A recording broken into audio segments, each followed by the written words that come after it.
he decided, no, we're not going to leave them. Marines stayed on that ships there. We're going to take them off. And so they gave the captain, the commander, now there was only at the time left over there with that, doing a prayer, was the Gregory and the Little. Now, of course, my ship was Little, was the flagship, so he was going to be there, and the Gregory was going to be with us. And we were going to patrol. He decided we were going to patrol. So that was fine. We stayed up in the middle of the night. All of a sudden, all hell broke loose. So we were there, and we knew the ship was coming in, and we were getting ready to, I don't know whether we're getting ready to run or fight, but an Army plane come over and dropped a star shell right on top of us and illuminated us. And we were standing out there with a sore thumb. So the Japanese come in, and they said it was a Japanese crew, couple of Japanese cruisers and destroyers. It was that was called the Tokyo Express. They come in there, and heck, we didn't stand a chance. But we did get a few shots. My ship got a few shots. Now, I happened to be in a fire room at the time, and I didn't see what was going on, but I see the bullets, the shells hitting us. They come through the fire room and blew our boiler pieces and killed a few of the guys down there. And I don't know what happened to the rest of them. I know I was knocked unconscious for it. Something hit me in the head, and I went down. And by the time I come back, everything was blacked and nobody was there. So I went up the top stairs. Nobody was there, and I was on fire. The ship was on fire. My clothes was on fire. So I said, hell, I'll jump overboard, because I couldn't find my life jacket. Somebody took my life jacket and went with it. So I would have no life jacket. So I jumped over to put the fire out, you know. Well, I stayed there, and I swam. It was about 1:30 in the morning. It was that we got some. So I was there, and with a life jacket, and spent most of the night by myself in the water, just floating around, trying to find something and get it. But now, funny thing, like, we were down there long enough away from the stage, so we were running out of clothes, and my dungarees was pretty beat up. So I wrote home, and I said, well, you got any dungarees or anything? You haven't sent me. You can send me. So my oldest brother, he worked for a beer company, here Duck's Beer Company, beer distributor. So they picked out some of his clothes, and because I could wear it, I was as big as him. So so I've got this here shirt on one of my ship got sunk. One of his shirts, on the back of it, had a Duck's beer distributor on the back of my shirt. So that's what I ended up on the beach with.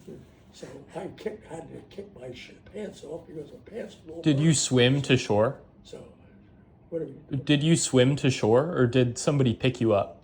No, I swam all up until I was about 1:30 in the morning until about 11 o'clock. A boat from the beach picked us up, but a plane was spotting us. When they picked you up, were you the only survivor they found in that boat? No, I'd run into two other guys in the morning, early in the morning, late in the morning, and I see them. And because I was heading in the direction where my ship was. So, because, you normally, what they're supposed to know is, they're given abandoned ships. They give somebody who's supposed to give you a direction to go. Well, the only direction I knew was till it closes down, ground was down. We couldn't dare. So I stayed there just floating around and keep myself underneath the shirt. Everything I said, anything that float, I'd take it, stick it on my shirt. I'm trying to build myself a life jacket. Well, anyhow, I get picked up, and this big tank lighter comes up, and he pulls out, the guy throws a line over, says, climb up. I just get done, I'm swimming all night long, trying to keep the place. I'm looking, I can swim. And I told him, I said, you just gotta be shitting, Charlie. I said, I can't climb there. So I was one of the last people, most of the crew was picked up because, and they was taken over to Guadalcanal, to Tulagi and things like that there. Well, they put me in, I ended up on Guadalcanal. Well, I'm in Guadalcanal and I'm trying to get some clothes to wear and stuff like that. And here a Marine. Now who's the Marine? Which one are you, Marine? I run into a Marine, Chesty Puller. What? Yeah. Yeah, I do know. Absolutely, I know who that is. Well, he was around and says, "Give this guy a gun." He says, "We don't want him here by himself. Give him a gun." So it was Chesty Puller, who made sure that I had a gun. What an honor. So That's amazing. Was he the first Marine you saw on shore? no. Okay. There was quite a few because they was trying to help me find some clothes to wear. So you get to shore, and then Wait, sorry. Is that all? He just told the Marines to get you a gun. That was it. Yeah, That well, was the only he asked interaction. me. He wanted to find out how because I was wounded. My whole back was all shot open and I had shrapnel all over my back and everything like that. And he would make sure that somebody was looking after me. So then of course he vanished. He was gone. He was busy. He was a busy man. Yeah. But he made sure that they sent a corporal So over. walk me through when you get to shore, what happens in order. What do you mean? Like who found you once you get to shore with the boat crew? Did you immediately find the Marines? That's the only place. We only had one small area. That's all. Only thing was there was Marines. So we was in the Marine area. Yeah, and that's where I met Puller. Okay. Yeah. Sorry to interrupt. Keep going. I'm sorry about that. Well, that's no good. Any question asked, I'll try to answer them. Well, anyhow, I got there and Marine corporal, he brings a gun over and he started explaining the whole gun, the operation and everything, all about gunning. I said, Corporal, I don't know how to buy this goddamn gun. I just want to know how to shoot it and learn it. He thought that was funny. He said, well, that's about all you need to know. you give me a gun. So I had a gun, but I didn't get a chance. I didn't do any shooting on the Guadalcanal. I was more in the Marine area. I was there during a couple of air raids and during when Japs come in and shell the place, but I was there for that time. Where did they find you a foxhole, or did you live in a tent somewhere? No, I found myself a foxhole. Yeah. So I moved back a little bit into the woods, out of woods and stuff like that. Do you remember specifically what company area you were in? No. Yeah. No. Matter of fact, there was not too far. There was a machine gun group.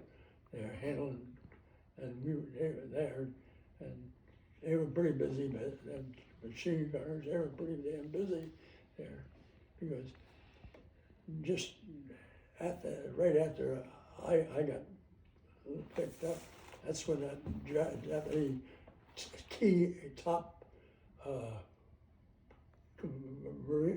Japanese company come in, and they decided they're going to walk in and wipe out the Marines, and they come in there, their bayonets and all like that there, the machine gun cut them to pieces. They shot it down. Yeah, they ended up that guy was commander of that group. He went and killed himself because Marines killed most all his men. So that was quite so I ended up, they took me aboard the ship, and when the ship they put me on was the William Ward Barrow. Would you say you were on Guadalcanal about a month, or? I'd say about maybe 3 weeks, maybe not quite a month. Were you still in your beer shirt the entire time, or did they dress you like a Marine? I had my Marine shirt on there. I think it was a Marine, maybe they probably took a dead Marine or something like that there. Give me some clothes to wear. Did you get enough food on the island? Because I know they weren't getting resupplied. No, you didn't get there. No, not only food, not much of it. But one thing I Marine, it was good. They were all going to share anything they had. Was well, but that was normally in combat. They'll share with you. You could always get somebody to help you or share. So they were pretty good. And there was no beer on Guadalcanal, was there? No what? No beer? No, I wouldn't call a Japanese a deer. Beer. I know what you mean. There was no like alcoholic beer on the island? And No, I didn't get on that. No, if they did, the Marines keep it at that themselves. I don't know. Yeah. were you mostly eating like rice or sea rations, or? It was half the time you didn't know what was eating. Sometimes you got a piece of meat, other times you didn't. Okay, so you were standing in line at a mess tent, and they were putting stuff in your. Okay. Yeah. It was quite interesting. One night they put me on a whaleboat, and that was worse than the Marines because it crowded other survivors now from the ship, and other survivors there. That was crowded ship, and they took it. And we rode that. Now I was supposed to be laying up because I wounded there and I was shot.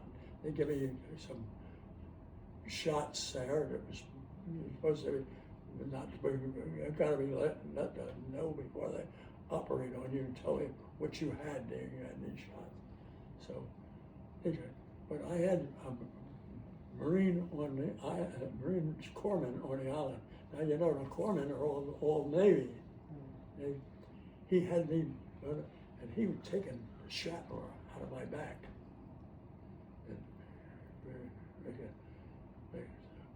I had to get out. So that's why I ended up when I ended up over there. I went down there fighting for a good place to sleep. They had a deck all wounded, and they had me up there. Now it was real funny. One of my guides for the Fireman is Earl Eugene Stevenson. He was the water tanker. I can't sleep. Would you let me sleep? He was sleeping in my bed as much as I was because he wasn't going to go sleeping down on the crowd with all that crowded meat down there.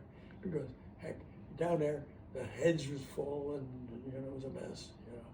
Down there. So because you were wounded, you had a special area where Stevenson would join you sometimes. Yeah, he'd join me so he'd get some sleep.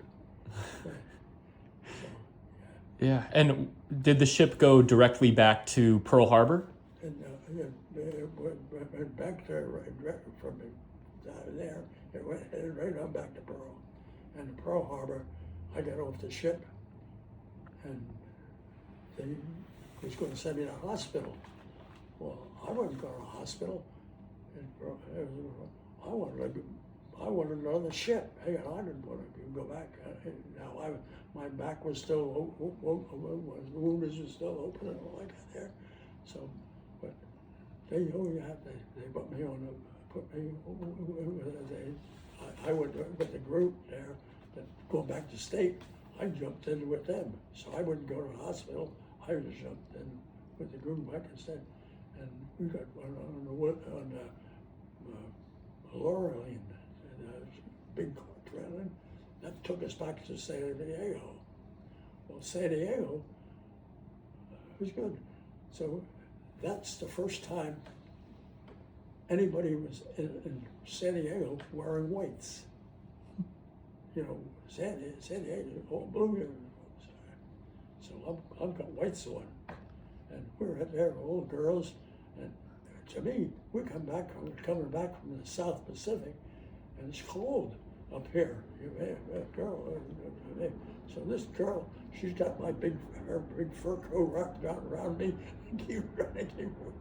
So I had a good time.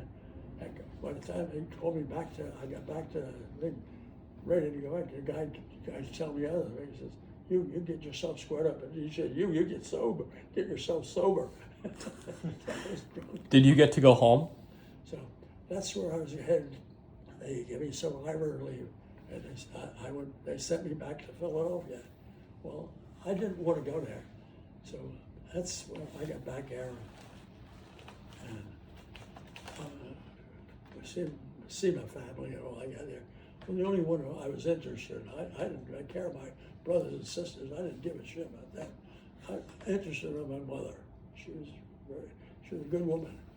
So I was happy to go back and see her because they got word that the ship was sunk, and that she didn't. What happened to Miss? So finally, I showed her up at the doorstep. I was there, so she was happy about that. What was it like to reunite? Do you remember when she first saw you? Oh yeah, she cried. But at the time, my brother Bob, he was the second older. He's the one who told my father to leave him go. He said, "Go." He was drafted, and he was over in Europe. He was over in Europe to fight. So she was happy to see one of her boys home. Was he in the Army or the Navy? He had Army. Yeah. He's in the 1st Division. Wow. So Big Red 1 or the Armored Big Division? Red One. Okay. Wow. Red One. He was in that. So he was fighting in Africa and Italy at that time? No, he ended up in Africa, but he was wounded at the Kasserine Pass. Yeah. The Japanese, that's where the Japanese kicked hell out of Americans. Or Germans in... I mean, Germany. Yeah. Yeah, he kicked hell out of the Americans. Did he get sent home after Kasserine Pass? Yeah, and he was. He shared a foxhole with a handguard, a German hand grenade. So he almost had his leg all blown open. Wow. So they having a hell of a time getting him walking. So what else did you do on survivor's leave? Well, it's really funny.